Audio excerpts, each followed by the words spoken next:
Today on Commander Replay, we check out this Captain Sisay Stax deck and ask the question, isn't magic fun? Find out next on Commander Replay. I want to thank my awesome Patreon supporters. We have one new Patreon supporter in Dylan Jones. Dylan, you are awesome. If you want to help support the channel and vote on which decks I play next, feel free to check out my Patreon at the link below. Hey guys, I now have an affiliate link with TCG Player, so the next time you're buying cards, be sure to use the affiliate link because it doesn't cost you anything and it helps support the channel. Welcome back everyone, playing some Captain Sisay today. Today's deck list comes to us from GoFundMe donor Eric, and this is a Stax deck. Take a look at this opening hand. No green mana, one land. I think that's a mulligan. Enlightened Tutor. Let me just take a look at this deck. See if Enlightened Tutor really solves our issues. I don't think it does. I really think we want more than one land right there. Makes me sad. Let's mulligan. All right, looking much better after the free mulligan. We've got Hokori and Kataki in our opener. And those are some nice Stax pieces, plus a Birds of Paradise. I'm feeling pretty good about this. Let's go ahead and keep... Looks like we're going last in the turn order, but we do have a pretty good amount of ramp, so we should be able to overcome some of that. Plus, once we lock up the lands with Hokori, then, you know, going last isn't quite as relevant. Wayfarer's Bauble for the Elsha opponent, and that'll bring it to our turn one. We got a Razor Verge Thicket. Let's go ahead with that Razor Verge Thicket. And having learned my lesson, let's go for the Birds of Paradise first. Though I suppose we could have also gone for a turn 2 Captain Sisay, but I read the very short primer that they gave me, and Hokori is generally one of the first things you want to be going for. Kataki is probably also if you see a lot of mana ramp. A lot of those early mana rocks coming down. And here they come, Mox Amber for the Elsha opponent. Yep. There's a Council's Judgment. I think it's about time we get the misery started. Let's play the Plains. The question is, do we play the Sol Ring if we know we're going to play Kataki? Yeah, I guess so. Seems worth it. Play Sol Ring. Actually, we could just cast our Commander, too. Okay, yeah, let's get Sisay first. Then we'll start going for the stacks. This may also get countered. Would rather Sisay eats a counter than one of our stacks pieces. All right, Sisay's in. Sisay is in.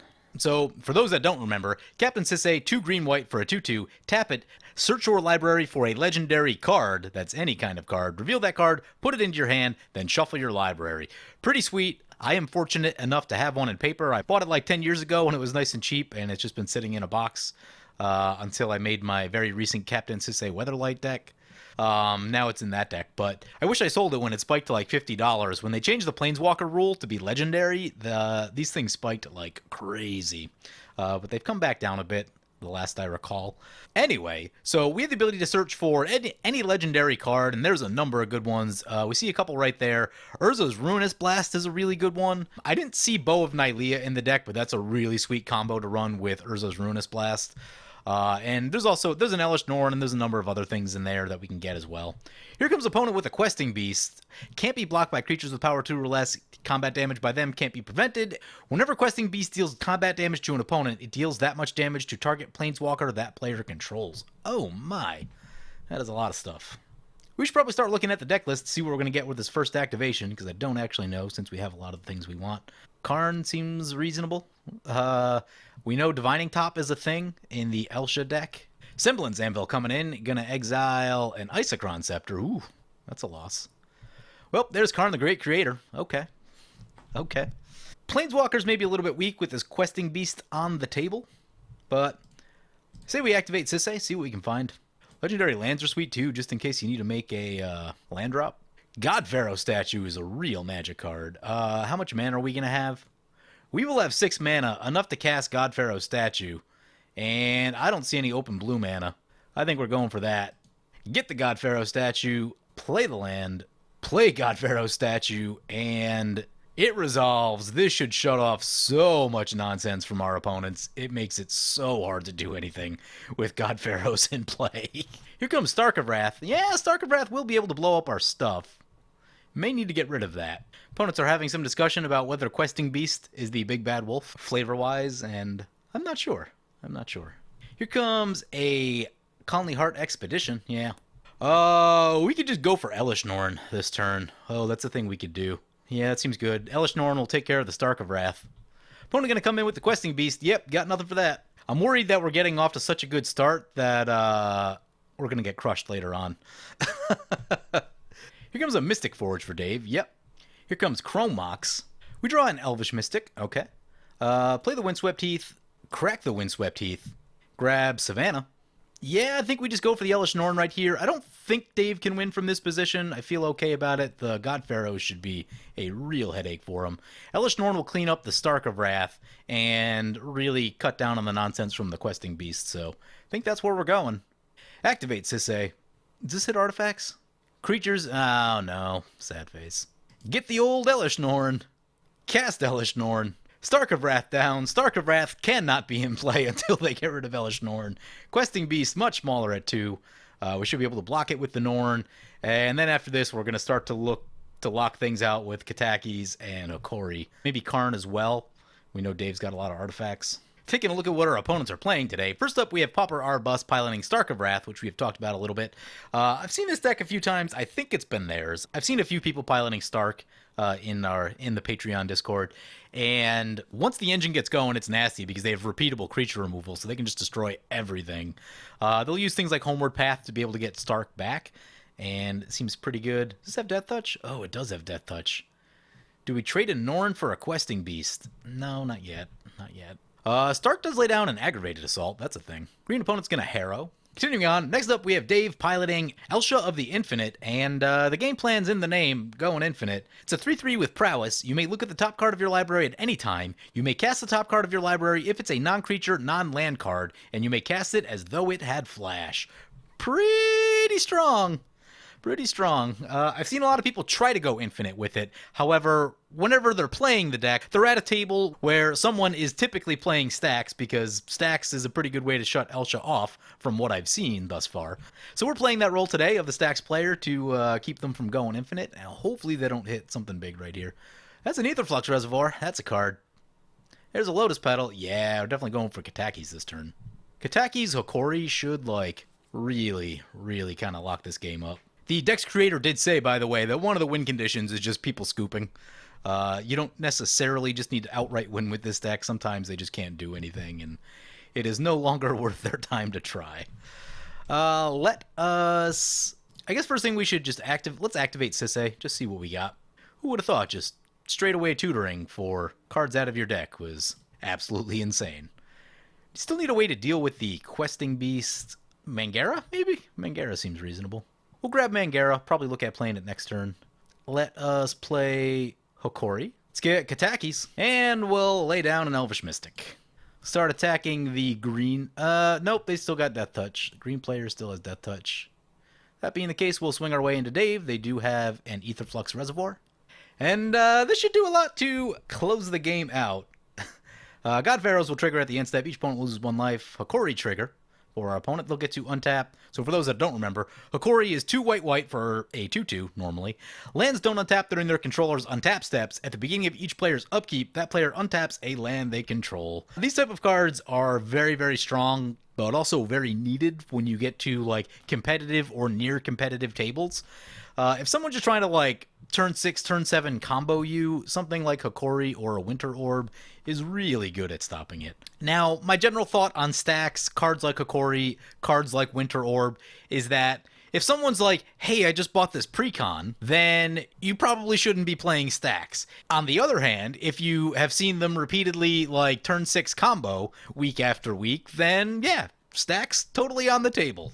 Because then you're going to force them to have to interact with you, and I have been running into a lot of combo decks that do not run very much interaction these days. So if you're going to force people to interact, oh my, that's a lot of triggers. It's going to be rough on Dave. Opponent does fire a Strip Mine at our 1 untapped land.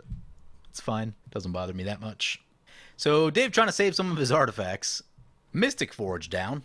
Mystic Forge is really strong in heavy artifact decks. Been tinkering with it a little bit, and it can get you an extra 3 or 4 cards a turn easily.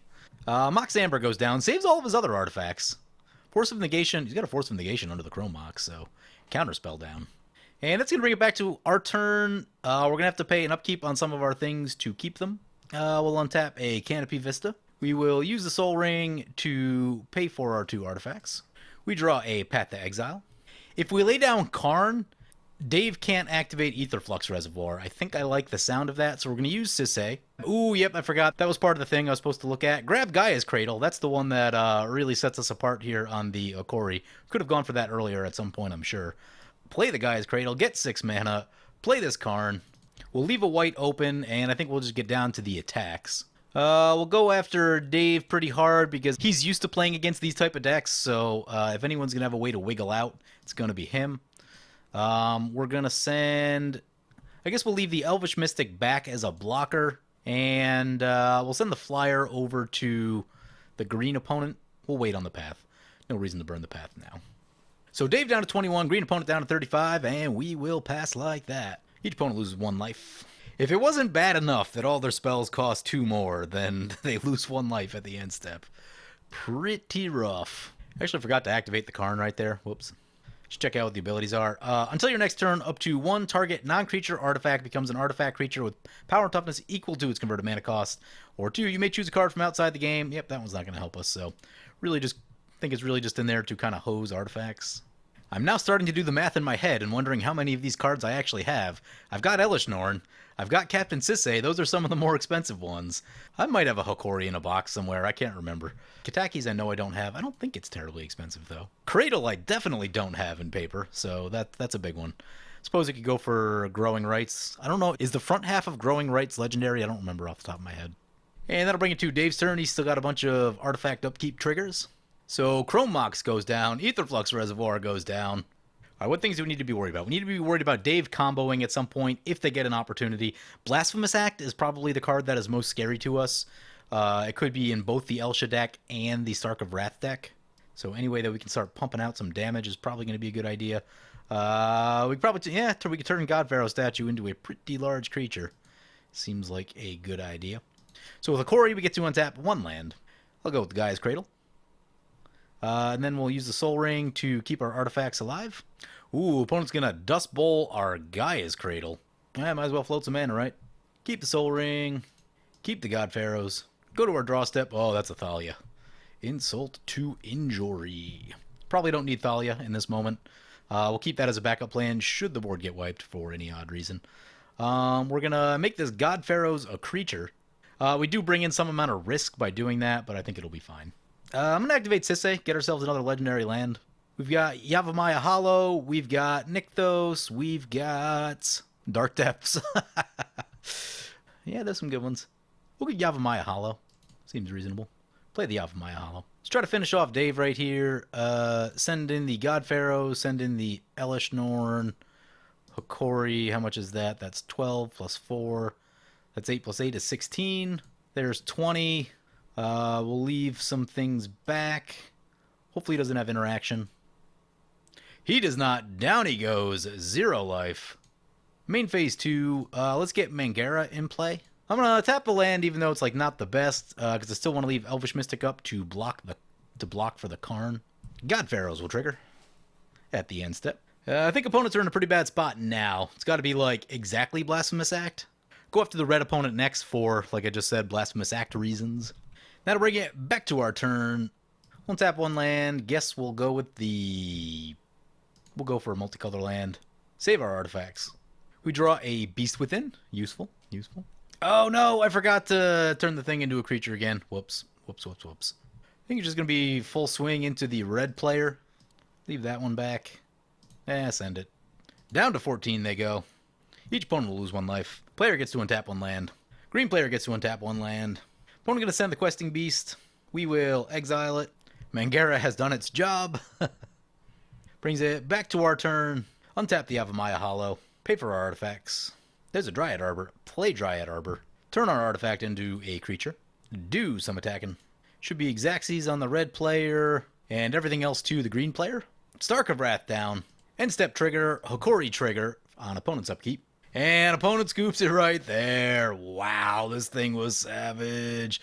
So yeah, we had the turn 1 Soul Ring, and that definitely helps. Well, we played it on turn 2, but we could have cast it on turn 1. But this deck, savage. Yeah. Yeah, opponent has a lot of 1-mana ramp in the deck, so I can't tell if this is quite a CEDH level deck, but it's certainly very, very close if it's not.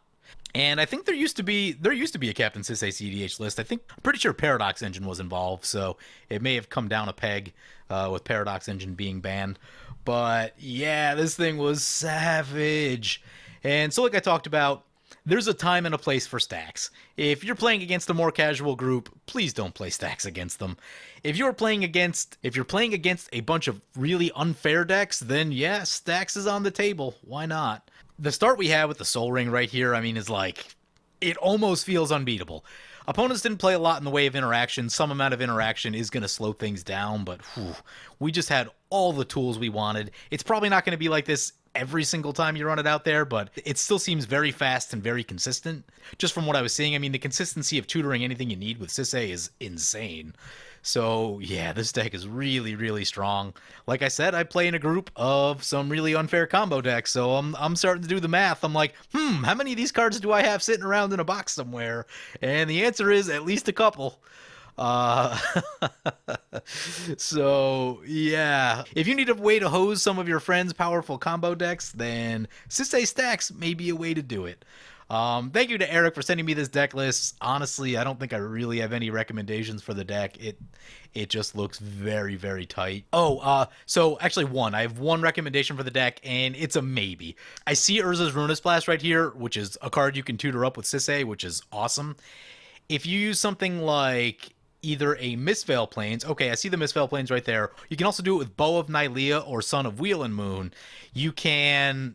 Bow of Nylea is going to be the better option because it itself is legendary, but you can put Urza's Ruinous Blast back on the bottom, and then you can just play Urza's Ruinous Blast every single turn by returning it to the bottom with Mistveil or Bow and getting it back with Sisay, and your opponents will never be able to have non-legendary permanents in play. It is super savage. I've had it done to me once or twice in the past. It is another way to lock the game out, so that might be like my one suggestion. I would guess that the deck's creator has probably tried this at least at some point and maybe found that Bow just wasn't worth it when not doing that combo. Would be my guess, but if they haven't, it's worth checking out. Yeah, just a lot of really good cards, a lot of stacks pieces. You can tutor your stacks pieces, which is insane. Really like that. One to maybe think about, and this depends on meta, is the Rule of Law type ones. I think is that Eidolon of the... Yeah, that's the one. Eidolon of the Great Rhetoric. Is not legendary, though, so I guess you can't tutor it, but I have found that Rule of Law type of effects can be very powerful as well, but I would think about it as something you might need in the sideboard. I wouldn't necessarily be a main deck option, but just something to keep an eye on. There are some decks that it'll just completely lock down, so... and there's Rule of Law, there's Eidolon, there's the new one, I can't remember the name of it, but it stops non-creature spells, could be a thing. So yeah, just a really powerful deck. Who knew? Tutoring from your command zone could be so strong. Anyway, thank you to Eric for sending me this deck list. Thank you to the opponents for just sitting through the absolute thrashing that this Stax deck bestowed upon them. And hope you guys enjoyed this video. As always, feel free to comment, like, or subscribe. Thank you for watching.